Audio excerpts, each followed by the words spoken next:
James, congratulations, a fantastic win. Just give us a sense of how difficult it is to get 3 points here. They're a good side. I mean, you have to look at what they've done so far this season and where they're at. They're averaging more than 2 points a game. They've got a fantastic record of clean sheets. No, Alan went to scout them and said first goal will be everything in this game. And obviously we changed our tactics and, if you like, tried to impose an attacking game on them while keeping ourselves solid and keeping our roles simple. And I think that worked quite well. Gave us a real foothold in the game, really nullified a lot of their threats. Game opened up a little bit second half where they changed shape to try and beat us, and but like I said, we've got a match winner in Danny Lloyd, and it was I'm delighted if the game is going to be decided one way or the other, that it's decided by a fantastic goal rather than a mistake, and so I'm delighted for Danny Lloyd. Tactically, it was really interesting. I think you caught them out with your back three today, which they weren't expecting. With an hour gone, Matt Jansen changed their system. They went to a back four, which they never play. But you responded again, and it, as you say, it opened the game up. Yeah, but when I sit at home and the kids are watching their cartoons, I'm sitting there thinking, if we're winning, if we're losing, what will they do? Will they have managers at this level are clever and cute, and the players. I've just said it to our lads here, is that I've played at higher levels where I've asked people to do different things and they don't want to know. Whereas I've always found refreshing honesty at non-league level, where players, if you ask them to play 3 at the back, 4 at the back, 9 at the back, play a 2-3-5, they'll play it because they trust in you and they want to give things a go. And like I said. The fascinating thing about us is we didn't quite match up with them. We went for the free to nullify the front two. We made sure that we had good energy across the, the low midfield line in Max and Sam at wing back and Lewis and Gary. And then we had a kind of a flexible free up front that could, if you like, we asked Josh to move from a 9 to a 10 to allow Danny Lloyd and James Hooper to use their pace and get at the last defender. The threat was there without the goal coming in the first half, but obviously ultimately we got the goal from that threat of having the pace up top against the last defender. And of course the assist, there's a lot of talk in the top flight about goalkeepers and kicking balls, and I watched that ball from Ben Hinchliffe. I mean, it's absolutely incredible, and that's an important part of his game, as well as making that save in the 92nd minute. Yeah, no, I mean, like I said, he's been a very well respected goalkeeper at this level. I think all at Everstick Prem and Conference North, I think he's won goalkeeper of the season, so you can see why. So, I mean, we try to invest in really good Conference North players, and I think at this stage of the season we can say that you can see why we brought Ben in, you can see why we brought Danny Lloyd in, you can see why Courtney's coming, you can see why Mark Ross is coming, and they give you that little bit of quality. That's no disrespect to the ex-Everstick players. They've really grown into this level, but Ben is definitely one of the best keepers at this level, if not the best. And his distribution is definitely the best in the league, and I think that sort of encapsulated that ball. And for anyone who looks at the scoreline and thinks, oh, it's Chorley away, it's a smash and grab, it certainly wasn't. I mean, you had other chances to score, particularly in the second half. Josh Amos again, he just can't buy a goal at the minute. Yeah, it was a great ball, and Danny Lloyd's done really well, because it's the other way. I wish it was Josh Amos heading it down to one of them two guys on the left feet, and I think we'd have had a goal and a classic big man, one playing off the big man. But no, it was a bit. But again, I find him. He's tired in shooting positions, and he puts so much into the other side of his game that. But we had other chances. I mean, I've always said to the lads, no matter what the score, keep doing what you do well. I mean, most teams might have tried to keep the ball in the corner from a corner, and we put it on Courtney's head. So another good opportunity. And in the first half, Danny Lloyd got into some great positions, and we. To be fair to Chorley, they never really let us get a clean strike at the keeper in the first half, and our set plays needed tidying up second half.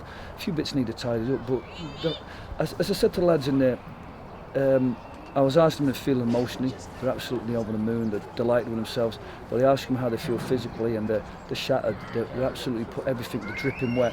And I've said consistently to players throughout my career, you don't get one without the other.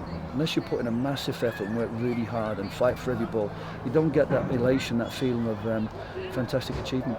Yeah, I'm sure they'll sleep well tonight. And James Hooper will be one of those. His debut today. Tell us how you feel he did. It was a difficult one because we couldn't seem to get him released. I thought Chorley's, I won't call him a back four, the back three with the one in front, kind of crowded them out, knew how to get tight, knew how to drop off, so they never really allowed him to get a free run at them. But in training he's been electric and bright.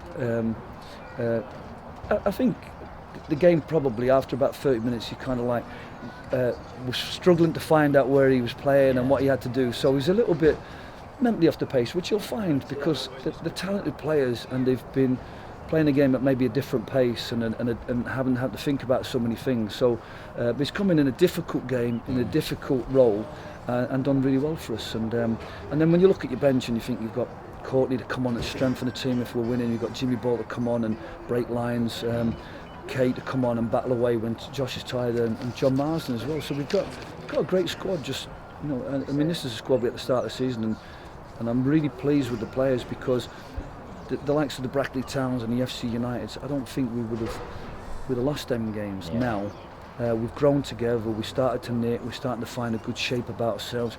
Players are understanding their roles and doing really well. Nothing overcomplicated, but lots of variation. And we're at a position now where we wanted to be, which was 24 points from 14 games, a ratio 1.7, on target for 72, which has been consistently a good ratio of points, a number of points for the playoffs. And with that in mind, you look then to the second group of 14 games and the final group of 14 games, and I'd like to think that we'll grow in that period, and hopefully we'll be.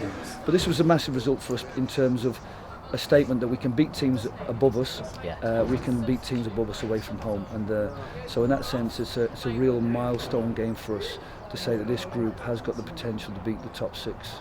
Well, Chorley's unbeaten home record has gone now today. It's 4 wins out of 4 for you, 6 wins out of 7 in all competitions.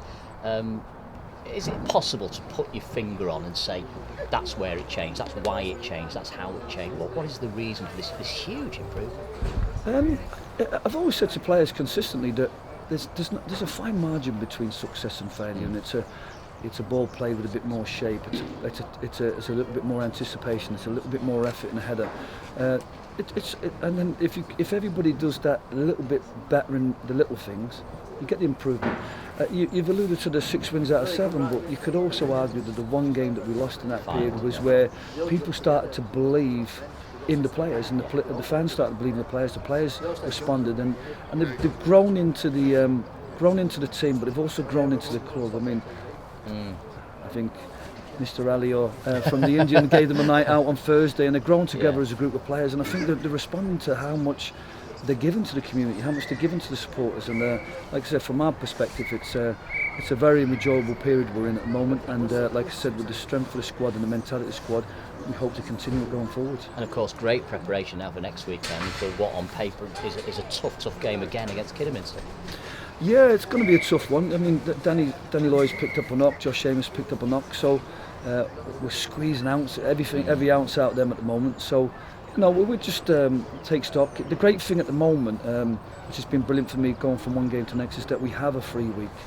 You know, Telmoff chose to play at the back end of November.